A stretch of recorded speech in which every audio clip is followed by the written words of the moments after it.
Welcome my friend to my YouTube channel. বলে দেওয়ার question দেখো, যে কোশ্চেনগুলো সলভ করলে কিন্তু আমরা বিভিন্ন পরীক্ষায় কম্পিটিটিভ পরীক্ষাগুলোতে আমরা উত্তীর্ণ হতে পারবো, হ্যাঁ না? সামনে বিভিন্ন পরীক্ষা আছে, পিএসসি, আইসিডিএস, তারপরে তোমার বিসিএস বা অন্যান্য পরীক্ষা যেগুলো রয়েছে, এসএসসি, সমস্ত পরীক্ষার ক্ষেত্রে কিন্তু আমরা এই ধরনের কোশ্চেন আমরা পেয়ে থাকি। আর অ্যান্সারগুলো আমাদের কিন্তু ভীষণ কমন এবং ভীষণ কমন যোগ্য কোশ্চেন এগুলো। চলো সলভ করে দেখি। বলেছে the boy dash is father. এবার দেখো এখানে বলেছে take down, take after, take for, take away. এর মানেগুলো যদি আমরা জানি তাহলে কিন্তু আমরা অ্যান্সার সহজেই আমরা কিন্তু করতে পারবো। তাহলে দেখো, টেক ডাউন মানে লেখা, টেক আফটার মানে সেবা করা,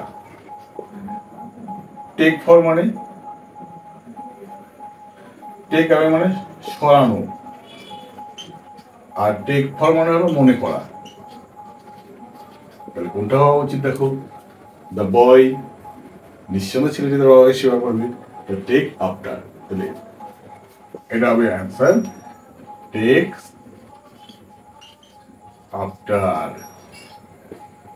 ওকে, এর মধ্যে ভিডিও পেতে এরকম আরও পরীক্ষামূলক জীবনের প্রশ্নগুলো কি প্যাটার্নে হয় সেগুলো জানতে সাবস্ক্রাইব করে বোঝানো শেয়ার করো। ওকে।